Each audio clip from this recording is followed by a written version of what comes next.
हमारे देश में लोकतंत्र में लोगों का अधिकारियों पर, नेताओं पर उतना भरोसा नहीं रहता जितना अदालतों पर भरोसा रहता है।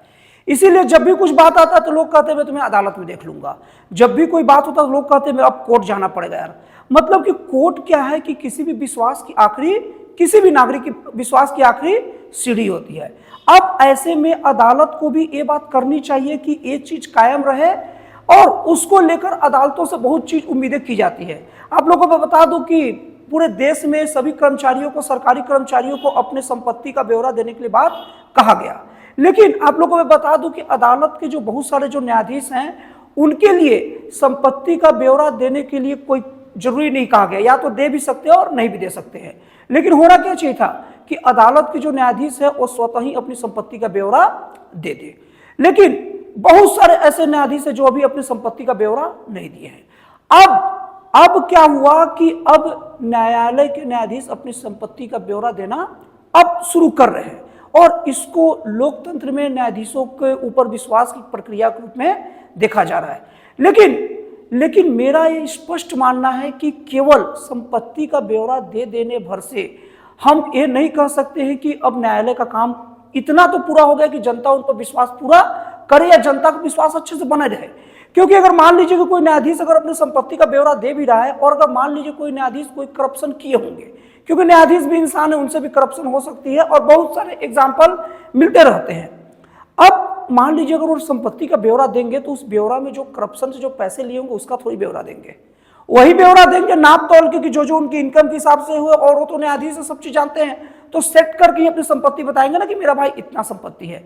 इससे उनके करप्शन पर लगाम कहां लगेगी? अभी अगर देखा जाए तो दिल्ली के जो हाई कोर्ट के जो जस्टिस यशवंत वर्मा है, उनके घर में जब नोटों से भरा पूरा का पूरा बैग से भरा नोट नहीं था, सॉरी नोटों से भरा बैग नहीं था, पूरा का पूरा नोटों से भरा कमरा मिला। तो उस रूम में जब नोट निकला तब उस वक्त क्या अगर वो संपत्ति का ब्यौरा देते भी तो क्या वो नोटों का जिक्र करते?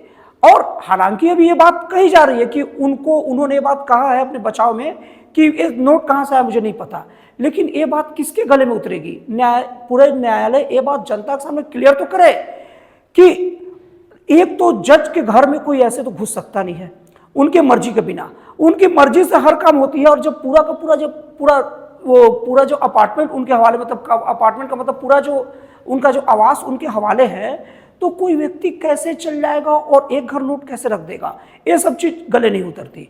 अब दूसरी चीज, जो जस्टिस वर्मा है उनके ऊपर अभी भी आंतरिक जांच चल रही है। आंतरिक जांच क्या होता है, इन हाउस प्रोसेस क्या होता है? वो एक सुधारात्मक प्रक्रिया होती है। उसमें जज क्या करते हैं, अगर उन जजों पर आरोप लगता है तो पहले खुद जांच करते हैं और उसके बाद आदेश देते हैं उन पर क्या कार्रवाई होनी चाहिए। लेकिन यहाँ ये देखने वाली बात है कि अगर कोई नेता या कोई अधिकारी गण अगर थोड़ा भी कोई करप्शन करे, उनके घर अगर नोटों से भरा ऐसा कमरा मिल जाए तो तुरंत अधिकारी सस्पेंड और उसकी जांच ईडी करेगी, मतलब अलग विभाग तुरंत करेगा। तो ये कौन से सिस्टम के तहत जज क्या ऐसी व्यवस्था करके रखते हैं कि अगर कोई जज करप्शन के आरोप लगाएगा या जज के घर में कुछ ऐसी चीजें मिलती है जो उनके करप्शन की ओर इशारा करती है, तो उसकी जांच ईडी नहीं कर सकती, उनको पुलिस नहीं पकड़ सकती। मतलब यही मानना है ना कि मतलब पुलिस और बाकी अधिकारी जज से थोड़ा नीचे औहदे के होते हैं तो उनको पकड़ेंगे तो जज की, मतलब अदालत की गरिमा भंगित होगी। अदालत की गरिमा इससे भंगित थोड़ी हुई है कि, या इससे थोड़ी होगी कि कोई करप्ट जज को, कोई करप्शन में कोई मतलब आरोपी जज बन रहा है उसको कोई पुलिस पकड़ ले। अदालत की गरिमा इस बात से भंग होती है कि अदालत यहाँ भेदभावपूर्ण रवैया कैसे अपनाएगा।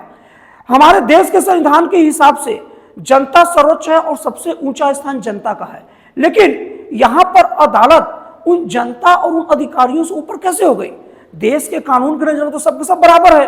अगर आप न्यायिक कार्य कर रहे हैं तो वहां तो आप एक न्यायिक अभिकरण, न्यायिक एक मशीनरी के रूप में आप न्याय देने के लिए बैठे हैं। लेकिन ये बात लोकतंत्र में कहां से आ गई कि न्यायालय बहुत सम्मानीय होता है और उसको सम्मान से देखा जाना चाहिए। सम्मान से तो हमें देश की हर संस्था को देखी जानी चाहिए, और सबसे ज्यादा सम्मान से देखा जाने वाली संस्था तो सांसद और विधायक हैं, क्योंकि प्रत्यक्ष जनता के द्वारा चुने जाते हैं लोग। जो हमारे देश की संसद सबसे ज्यादा सम्मानीय है क्योंकि वहां जनता के चुने हुए प्रतिनिधि बैठते हैं।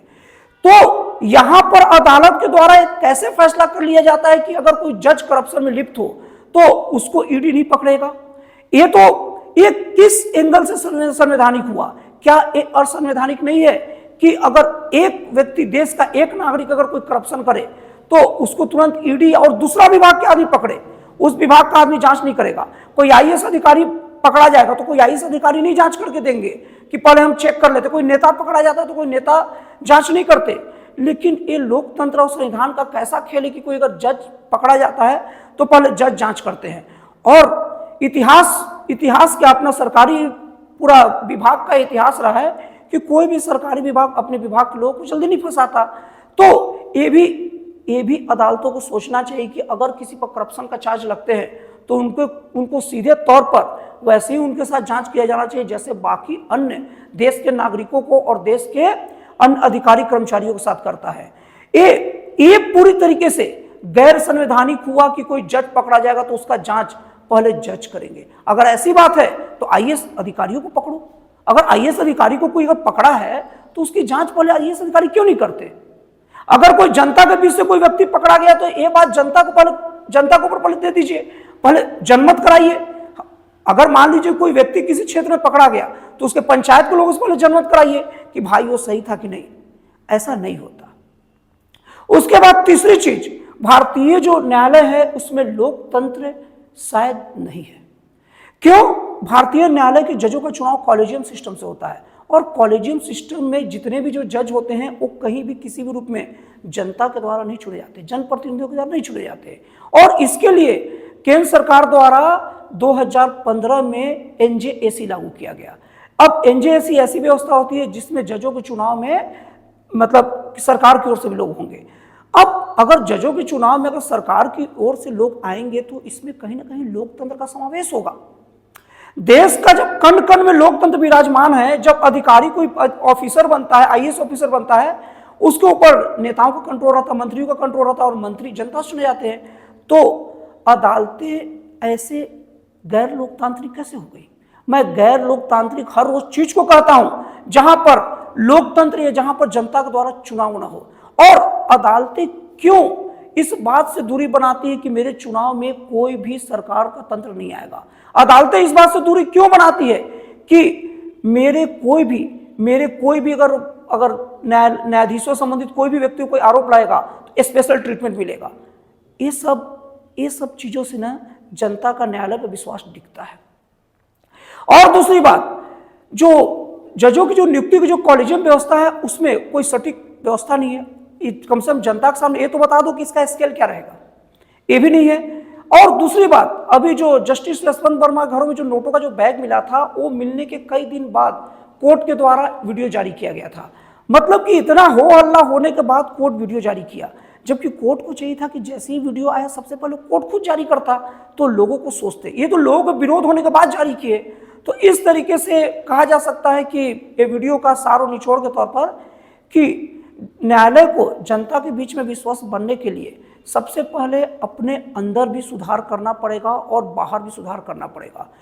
अगर कोई न्यायालय पर कोई आरोप लगता तो उसकी जांच वैसे ही की जानी चाहिए जैसे कि बाकियों का होता है।